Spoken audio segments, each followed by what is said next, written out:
Welcome to the Church Leaders Podcast, conversations with today's top ministry leaders to help you lead better every day. And now podcasting from scenic Colorado Springs, Colorado, here's your host, Jason Day. Hello, friends, and welcome to the Church Leaders Podcast. I'm your host, Jason Day, and this week I had the pleasure of speaking with Christina Dent. Christina is the founder and president of End It for Good, a conservative nonprofit that invites people to consider alternatives to our criminal justice approach to drugs and drug use. These alternatives range from ending criminal penalties for drug possession to legal regulation of substances, all with a kingdom-focused goal of less societal harm. Today, Christina and I discuss approaches to minimizing drug harm across our communities. Christina shares her personal story that led to her views of a criminal approach to drug use being challenged.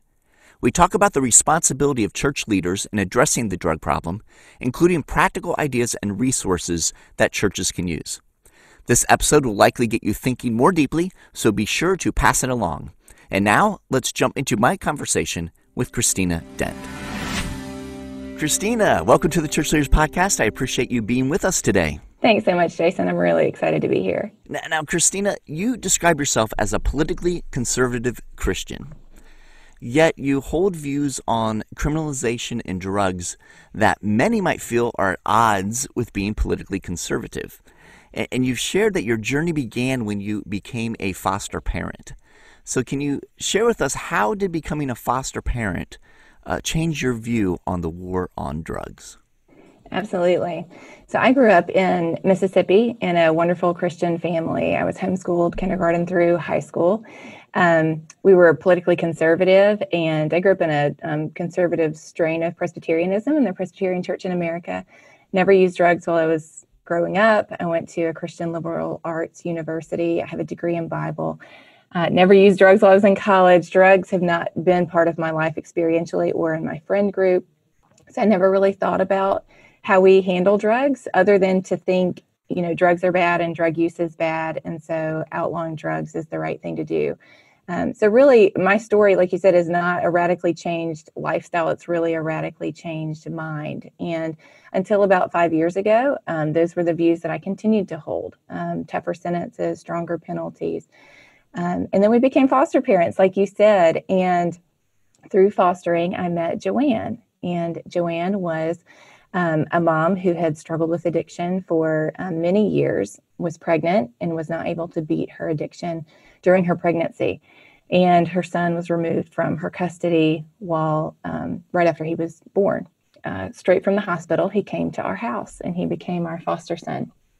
And I did not know anything about addiction. I didn't know anything about why people use drugs. I didn't know anything about trauma or the role that it plays in driving a lot of drug use and addiction. And so I thought a mom who used drugs while she was pregnant must not love her child. And that was the only context I really had to think about. That I couldn't understand that as a mother myself. How could you use drugs if you loved your children? And so I took Beckham for his first visit with Joanne at our local child welfare office. And I popped his car seat out of my van. I had my 3 other little boys with me. And I turned around in the parking lot, and there was Joanne sprinting across the parking lot with tears streaming down her face.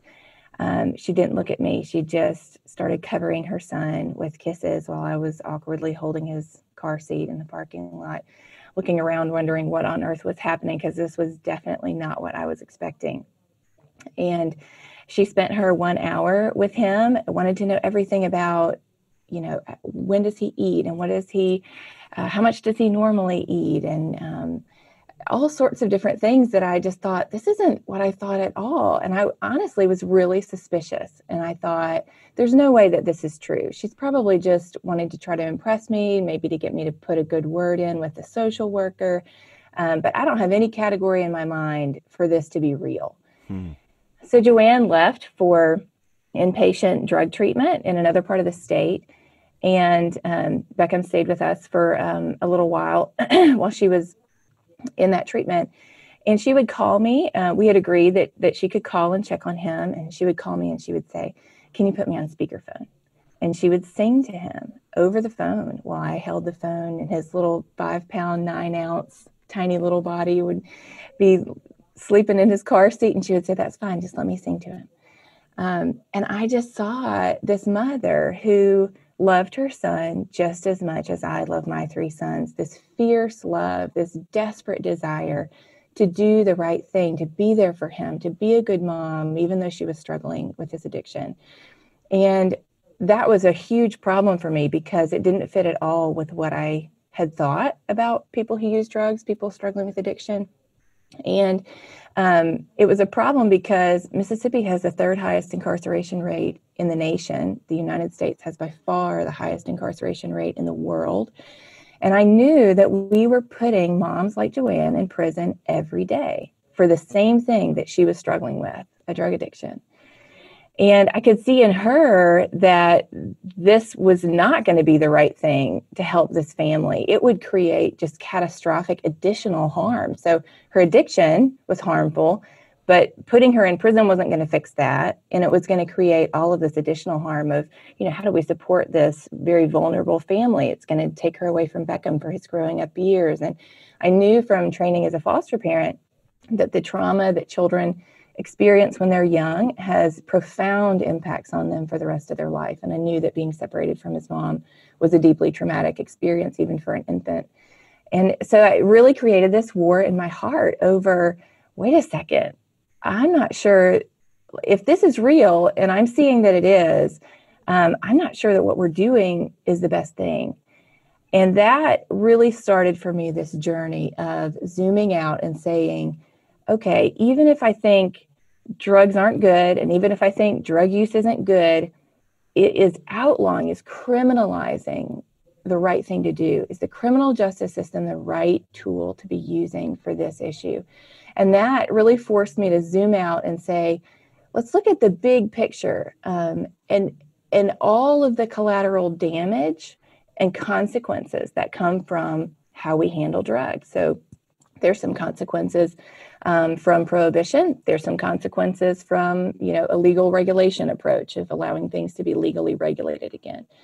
So there's pros and cons to both, but it really forced me to zoom out and say, okay, if we're weighing this in the balance of pros and cons, where does that fall? And what does that mean for my values as a follower of Christ who believes people are made in the image of God and of infinite value and worth? And also as someone who's conservative, who has a lot of values, I think a lot of American Christians do, over kind of the role of government and over what the kind of culture and world that we want to live in and the way that we want people to be cared for. What does that mean for me as a pro-life person?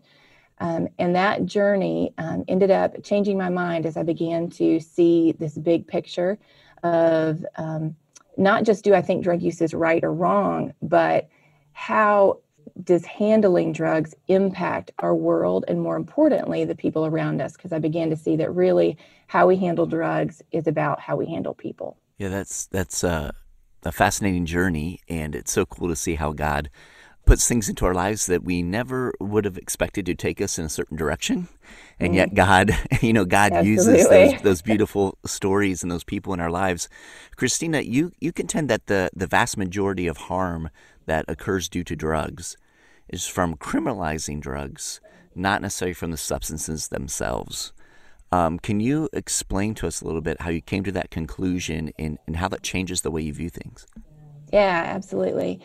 So on this journey, as I try to zoom out and say, okay, I want to see the biggest picture possible, I started to see this pattern in the kinds of harm that I was coming across and in learning about. The pattern was that they fell into 2 categories. So one kind of harm from drugs comes from the harm that substances can do themselves by putting them in our bodies. The other kind of harm comes from what happens when you criminalize a substance. So when you criminalize a substance, there's kind of 3 categories of harm that either are created by that or they greatly expand. So the first is what happens in the market. So when you have a legal substance that operates in a legal market, we have all sorts of things we can go and buy at the store, including alcohol and tobacco now. But when you criminalize a substance, it doesn't go away. As long as there's demand for that substance, there's always going to be suppliers for it. It's just whether or not it's going to be supplied legally regulated or from an underground market. So when we banned a lot of drugs, they didn't go away, but they were forced into this underground market. So if we just look at what Mexican cartels are making off of United States drug sales, $20 billion a year is being made from U.S. consumers by Mexican drug cartels. So we are not fighting crime by prohibiting drugs. We're actually funding it by providing this huge revenue source for people who can only get a piece of that revenue if they're willing to break the law. Because it operates outside of legal constraints, the only way you can defend your market share is through crime and violence. So we see a lot of crime and violence in our own cities and south of our border in countries around the world from this underground market and all of the crime and violence that comes with this unregulated free-for-all of the underground market. So that market piece, that harm comes from criminalizing. The crime that we see associated with drugs is not from the drugs themselves largely, it's from the underground market related to that.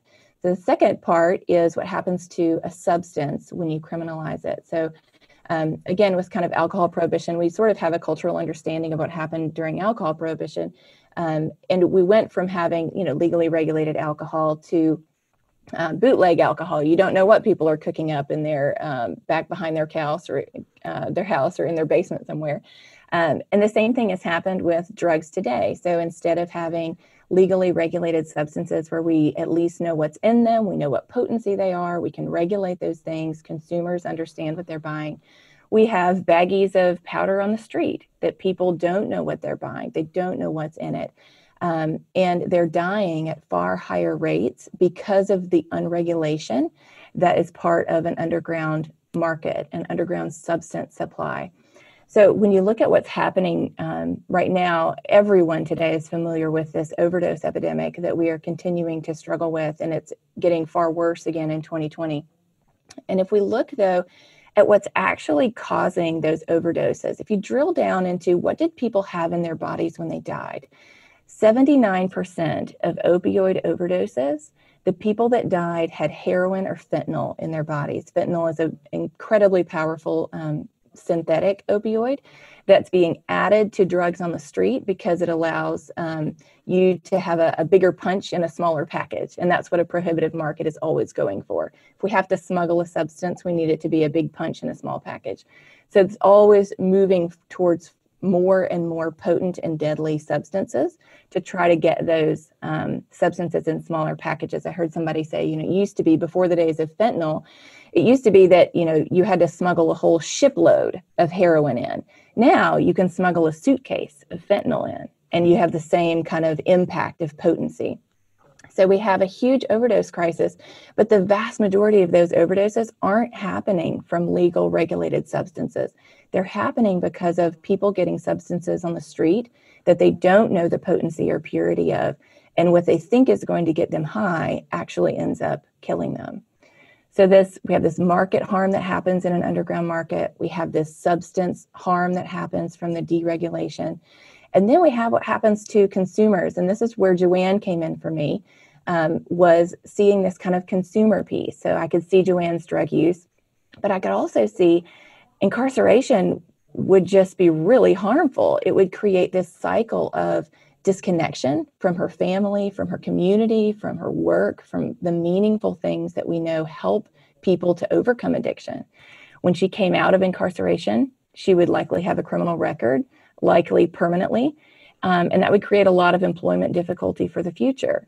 That whole cycle of incarceration, disconnection, difficulty reintegrating into society and being able to provide for your family, all of that is incredibly traumatic for the person who's experiencing it, as well as their extended family.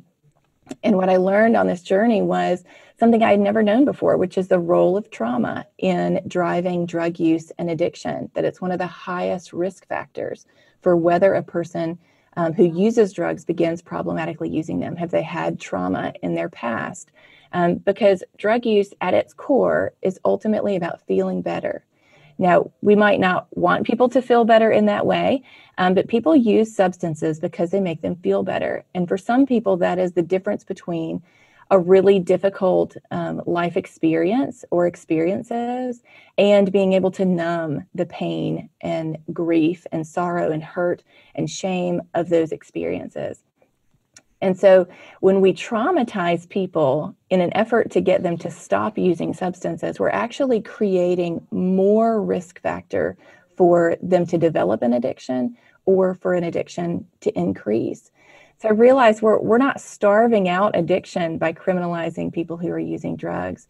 We're actually feeding it. We're not decreasing overdose deaths by prohibiting drugs. We're increasing them. And as a Christian who wants to see people's lives protected and upheld, and I want to see them living out their full potential as an image bearer of God, this just began to really crumble the foundation of why I had supported prohibiting drugs. So it wasn't that I came to the conclusion that, oh, I want people using drugs. It was that, no, wait, my goal has always been to reduce harm to people. My goal has always been that I want to see lives saved and preserved. But I came to realize that my goal is still the same, but what I think is actually going to get us closer to that goal is very different. And that ended up changing my mind in favor of something that I never thought I would ever support, which would be a legal, regulated market for drugs and handling drug use as a health issue rather than a criminal justice issue.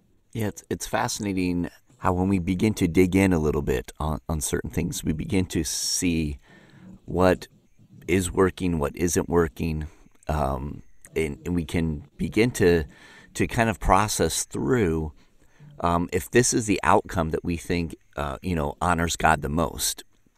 If this is kind of a kingdom outcome, then are the things that we've been doing, are the things that we've been proposing, or the things that we've been supporting actually leading to that outcome, or are they making it more challenging? And it seems like this is part of that journey that you've gone through. And so, Christina, like what are you proposing then? Like as you've gone through this and thought through this, what do you think really needs to be done in regards to drugs? I mean, is this doing away with all the laws relating to drugs? What does this really look like in the real world? Yeah, so I think it should be based on the drug and the potential for harm, sort of how we approach the type of regulation that would most decrease the harm from drugs. So we've kind of done this with alcohol and tobacco. We have said, okay, we're going to set age restrictions on who can purchase it. We're going to set potency and purity guidelines. You have to put on the label what's in it. You have to put the proof, how strong, how potent it is. We have laws around what you can do to other people. You can't hurt other people just because you're drunk. You can't drink and drive. So we've kind of created a framework to protect other people as best we can from the harms of something like alcohol. But we allow people to access it if they want to access it. And we do our best to mitigate those harms and to educate people about the potential for harm from using it.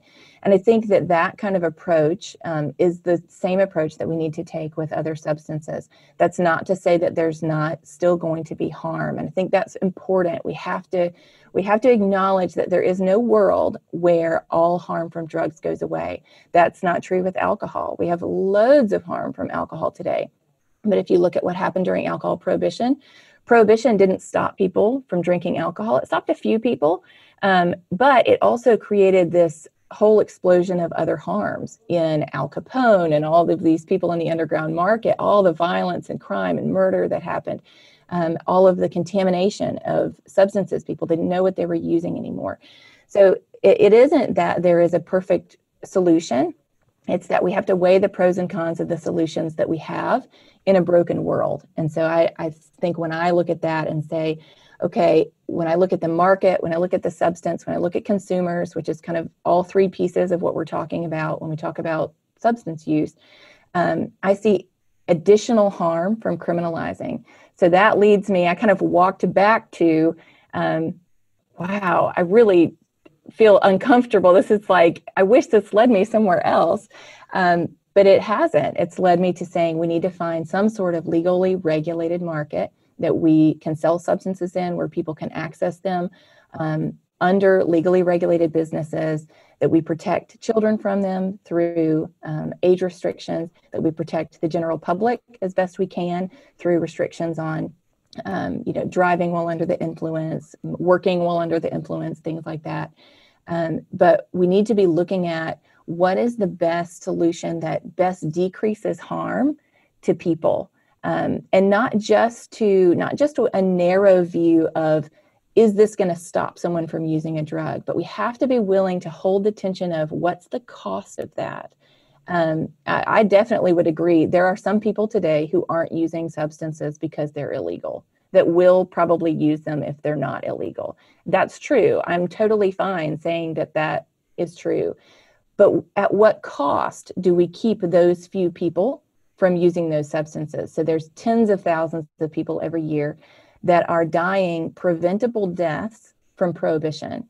And so for me, as I weigh kind of my values and what I think sort of the highest values are, I can be okay with allowing people to make the choice to access a substance as an adult in order to save the lives of tens of thousands of people that are dying because of the unintended consequences, but consequences nonetheless, of prohibition. And so I think that can look different for different substances. Different countries are trying different things with heroin, using it in a clinical setting for people who are addicted to heroin already. Marijuana in regulated dispensaries. Different states have tried different types of ways of dispensing marijuana. There's different options. There's different regulatory options. We have a lot of those set up already, whether it's through prescription, whether it's through just accessing something at a pharmacy without a prescription, whether it's through a dispensary where you have to have an ID to get in the door. We have a lot of different regulatory models already, and I think we could implement some of those, and other countries have done this and to good effect, and are seeing a lot of decreased harm and a lot of increased better outcomes because of what they're doing. What they're doing is switching from a criminal justice approach to drugs to a health-centered approach to drugs. And as you do that, you see better outcomes. And we have a lot of kind of internal reaction to that. I definitely feel that. I feel that from people as we host events with the work that I do now. And if we can be willing to stick with that long enough, hold that tension enough to say, okay, I need to consider the whole picture, then what conclusions do we come to? Because, it's us who have determined the laws that we have now. It's me. I voted for those laws for a long time. And the only way that we change those laws is for us collectively to make that decision, to change those laws again. And we hold the lives of people like Joanne in our hands of whether or not she's going to go to prison or whether or not she's going to be met with the kind of help that can help her overcome her addiction and parent and support this vulnerable family. Yeah, Christina, what do you say to those who listen to what you're sharing, but step back and say, yeah, but the moment you decriminalize drugs, in essence, you are condoning their use? Mm-hmm. Yeah, that was a big question for me as I was on this journey. And I think it's a big question, especially for a lot of Christians, feeling like, whoa, we don't want to signal at all that we think this is okay.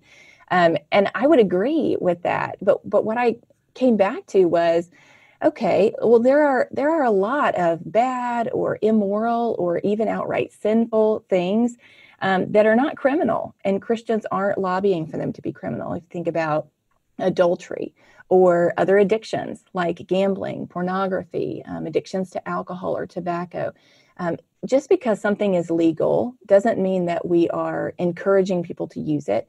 And it doesn't mean that just because something is bad, that criminalizing it or using the criminal justice system is the best way to handle it. So we tend to think of our laws right now as sort of morally neutral, and legalization as being sort of this only moral question. Whoa, could this possibly be okay? And I hope that we will consider that really what we're doing now is not a morally neutral position. There's a lot of people, tens of thousands of them dying every year. There's moral cost on more than one side here.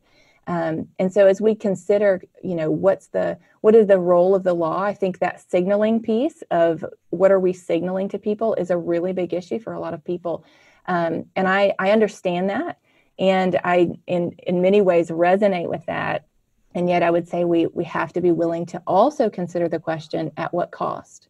At what cost are we willing? What's the cost we're willing to pay to signal? Are we willing to lose this many people to preventable deaths? Are we willing to lose this many families to preventable harm from incarceration and from living in communities that are impacted by the violence of substance use? Are we willing to make addiction worse for people through handling it through the criminal justice system? So I don't see it as encouraging or condoning drug use. Even with my own children, I have 3 sons. As I talk to them about the work that I do, I'm always trying to hold that tension with them of, this is what I do. I invite people to consider whether or not the criminal justice system is the right approach for substances, but these substances can be really harmful to you. And you need to know that. You need to know this is not a light topic. This is not something that doesn't matter. It's no big deal. It is important. It can have very life-altering consequences. And yet, there are a lot of things that are wrong. Even, if you think about as a Christian, the 10 Commandments, there's only 2 of them that are outright illegal, murder and theft. The rest of them we consider to be not just wrong, but sinful. And yet we have not chosen to use the criminal justice system to handle those things that are wrong. And so I think that's what I hope as Christians, particularly, that we can consider, that just because we believe something is wrong, and whether or not it even is wrong or sinful or immoral, doesn't mean that the criminal justice system is the right way to handle that. And I think probably adultery is one of the best examples of sort of the way that we can see something as just categorically harmful, not just harmful to the person who does it, but to their whole family. It just is so harmful. And yet we don't put people in prison for it. We just recognize that's not the right approach to that. It's not the way that we get better outcomes from that. And I think that same thing is true with drugs. It's true with alcohol and tobacco, that we hold that tension of potential for harm while also allowing people to access it. And with alcohol, not because we haven't tried prohibiting it, but because prohibition taught us that we don't get better outcomes that way. We get a lot of extra harms and people still drink alcohol. And so we went back to legally regulating that. And I think that's what we need to consider for other substances too. Yeah, that seems to make sense as you process through it that way. Christina, earlier this month, Oregon became the first state here in America to decriminalize hard drugs. And you alluded a bit to other countries that have done this. I think Portugal is probably has the most history that we can kind of look at to see how that has transpired there in Portugal. Do you think that the U.S. Can do what Portugal has done to address, the growing drug problem? Yeah, absolutely. So Portugal decriminalized all drugs in 2001. So they didn't actually legalize them. So they still have the market harm from the underground market. They still have substance harms because they have unregulated substances. But they started with consumers treating them as patients again instead of criminals. So they treat drug possession as a health issue. You're not put in jail anymore just for possessing drugs, even if the drugs are illegal ones. And they have seen fantastic outcomes from that. Their injection drug use rate has dropped in half. Their addiction rate has dropped by 1/3. They've seen a lot less property crime. As they're helping people to overcome their addictions in a health-centered way, they're seeing a lot fewer harms from drug use in Portugal. And like you said, yes, Oregon became the first state to decriminalize all drugs, very similar to what Portugal has done. And we would say that's a wonderful step forward, not because we don't think drug use is serious, but because handling it in a health-centered way instead of through the criminal justice system is the best possible way that we can help people address the real issues behind why they use drugs. Because drugs are really never the issue. I have a good friend who worked for Prison Fellowship who says, drugs are a solution. They're not the problem.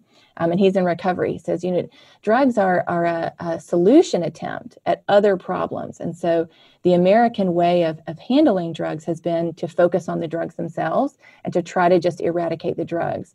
And what we need to be doing if we really want to see fewer people using drugs is addressing the deeper reasons of why people use them.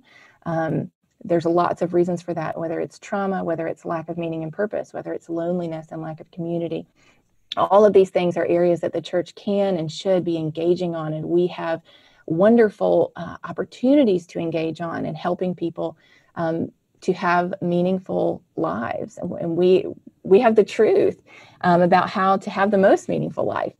And so I see what Oregon did as a huge step forward in stopping the use of the criminal justice system and allowing people to be addressed in a way that best helps their drug use as far as, we're talking about the law. And there are some people who, they don't think that people need Jesus. They just think, they need health care. And I think people should absolutely have access to both. They should have access to the life-changing gospel, and they should have access to health-centered solutions that help them overcome addiction, even if they don't find Jesus. And I want both of those things for them. All right. Christina, so what do you see is the responsibility of church leaders in the efforts to remedy America's drug problem? This has been one of the toughest questions for me as I've gone on this journey, because for me, I feel so much of the way that the reason why I care about this, why I started End It for Good, why I do this work in the most conservative religious state in the country, in Mississippi, as a conservative Christian myself. It's hard. And yet for me, a lot of this is because of my faith. And so I wrestled through, I was emailing pastor friends, help me walk through how do I think about this in terms of sort of the role of the church versus individual Christians? Because I definitely think this is an area where there's some Christian freedom. The Bible doesn't give us explicit instructions about how we should handle drugs. It does give us explicit instructions about how we should handle human life, how we should value people who are made in the image of God. But how we live that out is a lot grayer than we wish that it was. And so kind of where I have landed is I think this is an area where, in the same way that I don't want pastors preaching that criminalizing drugs is the right thing to do, I don't know that I want them preaching that legalizing drugs is the right thing to do. I don't know that that's really the role of the best role of the church. And yet, in America, we have had a great deal of marrying of the Christian faith with this tough on drugs approach. And so it's a conundrum to me. And I hope that we, as Christians and as leaders, are willing to struggle with that. What does that mean for us? We have been very vocal historically on, kind of tough on drugs, and we need to not support any attempts to legally regulate drugs. And so there are many pastors who have changed their minds, many ministry leaders who have changed their minds, but don't feel that it's really their place to vocally say that. And so I think this tension here for me is that there's a part of me that doesn't want pastors preaching about this. And yet the majority, I think, of Christians in America feel faith-bound to support criminalization, that it has had a strong faith component over the last couple of decades. And so there's a part of me that sort of wants pastors to free their congregations from this belief that to be a good Christian means that you support tough on drugs policies, and to allow people to journey themselves and really consider, where do my faith and values lead me? And if that leads me to legal regulation, that's okay. That's a consistent view with being a Christian. If it doesn't lead me there, that's okay. I need to follow my conscience on that. And I do think people should follow their conscience. But I think for Christian leaders to at least engage this conversation is really important, because what I've found in our work is that there are lots and lots of Christians who are rethinking these issues. And they're looking to their leaders to sort of signal to them, is it okay to rethink what we've been doing? And the leaders are concerned that they might signal the wrong thing, or that, well, I don't really know if this is my place. So there's a lot of, we're in a bit of a conundrum where the people want to hear from their leaders that maybe there's more to this than we have thought in the past years. And the leaders are wanting to be very careful with their congregations that they don't, get muddied up in, kind of crossing what the church should be talking about versus kind of what is areas of, politics and things like that.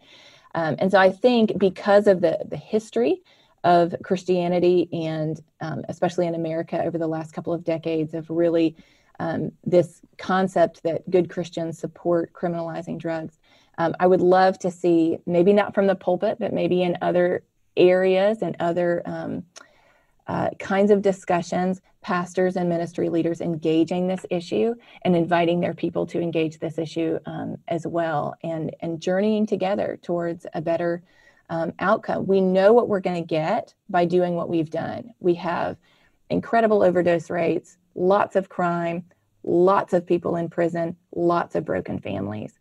And the door that I hope that we can open is to say, is there a better way? Is there not a perfect way, but a better way? Is there better ways that we can handle this so that people can live out their full potential as image bearers of God?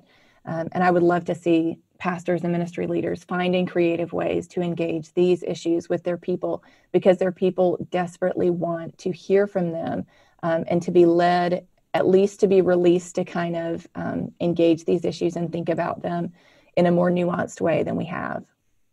Yeah, Christina, that's really helpful. And as we wrap up this conversation, I was wondering if you could help provide some very practical steps or point us to resources that the pastors and church leaders listening in today can kind of engage with as they begin exploring how we address drugs, drug use, criminalization, legalization, and these types of things. Absolutely. So you can go to enditforgood.com, which is our website. We have some resources there. By far the best resource that I would encourage people to the point of begging them to read is a book called Chasing the Scream by Johann Hari.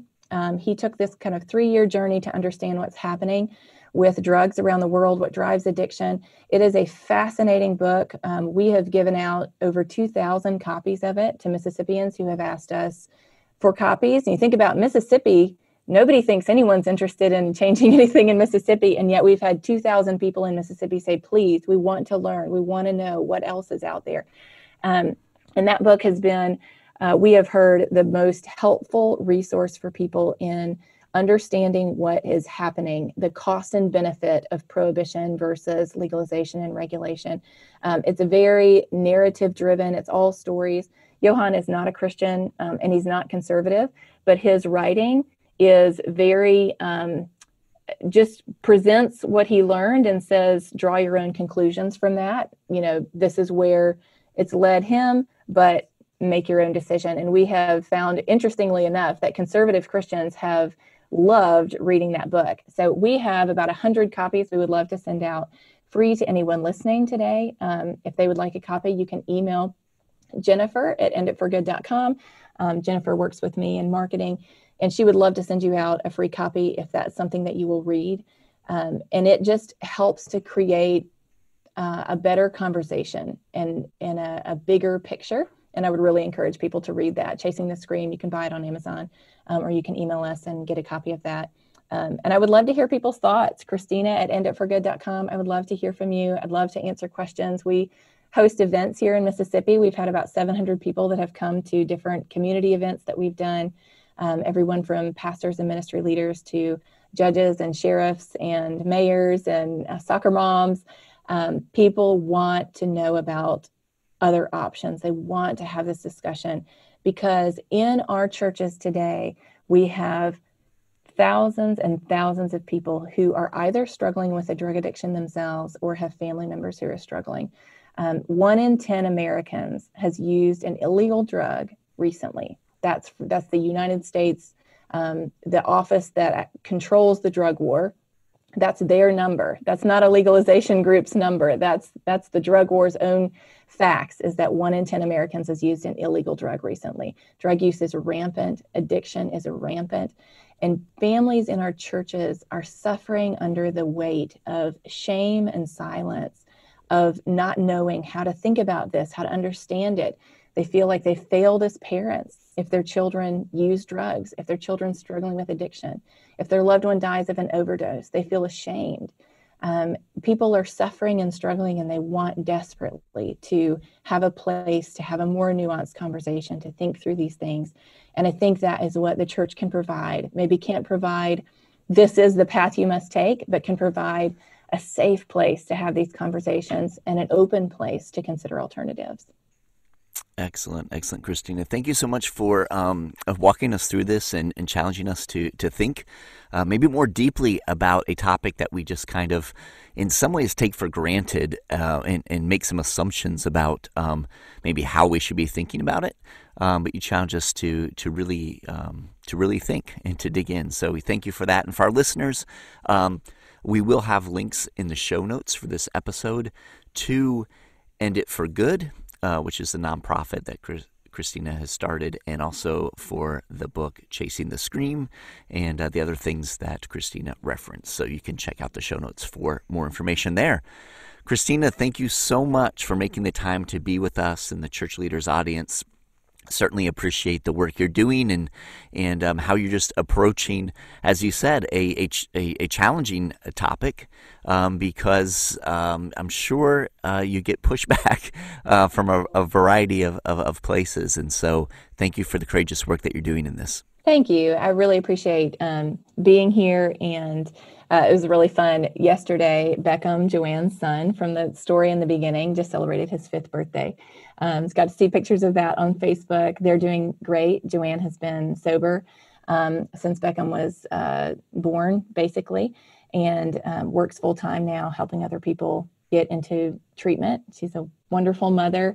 It's awesome to see outcomes like that, and it doesn't always happen that way. There was actually, I'll tell you quickly before we finish, there was another mom who lived really close to Joanne. Very similar situation. Her son was fostered by some friends of ours, but she was charged criminally for her prenatal drug use. So Joanne, this path diverges. Joanne goes to treatment, and she has been with her son ever since, raising him. And Nikki has been in prison ever since, and she is serving a 15-year prison sentence for her prenatal drug use while her children are growing up without her. Her mom is raising them, working 2 jobs to try to provide for them and support Nikki while she is in prison. Very similar circumstances. These are both, moms in their 30s wanting to be free of their addiction, but struggling, and yet very different outcomes and very different perpetual outcomes for Joanne's son and for Nikki's children as they walk out the results of what happens when we do one or the other. We don't always get outcomes like Joanne, but we know what happens when we criminalize, and that is outcomes like Nikki's, and that's going to be and continues to be incredibly painful for her family as they walk that out. There's a lot at stake, so I really, really appreciate you, Jason, for hosting this conversation, and would love to continue this conversation with others, and hope to see it continued in more public spaces like this. I think this is fantastic, and I'm really thankful for the work that you're doing. Excellent. Thank you so much, Christina. God bless you. You too. Thank you for tuning in to this week's episode. Every week, as we are putting the episodes together, we're thinking of you, our pastors and ministry leaders, and striving to provide insightful and inspiring interviews as you seek to grow as a kingdom leader. We hope you are finding value from the Church Leaders podcast, and if so, we would appreciate you taking a few moments to head over to iTunes and leave us a review. Your positive reviews and ratings help other church leaders more easily find our podcast so they can benefit as well. Thank you in advance. And if you have any comments, suggestions, or ideas for guests, I would love to hear from you. You can send an email to podcasts@ChurchLeaders.com or connect with me on Twitter. You can find this podcast as well as other great faith-based podcasts on the FaithPlay app, available for both Apple and Android. So be sure to check out FaithPlay. Until next time, this is Jason Day encouraging you to love well and lead well. You've been listening to the Church Leaders Podcast. For articles, videos, and free resources that will help you lead better every day, visit our website at ChurchLeaders.com.